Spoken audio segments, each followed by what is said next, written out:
Premiazione 400 misti maschili, Victory Ceremony 400 middle male, medaglia di bronzo e gliela consegnerà sempre il medico di gara, il dottor Alvaro Caranza, per Daniel Zamatteo, Ginnasium Pordenone 4:39:64.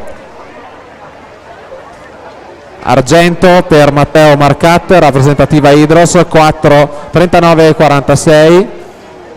Medaglia d'oro, gold medal, goes to Benjamin Graz, Ungheria 4:26:98.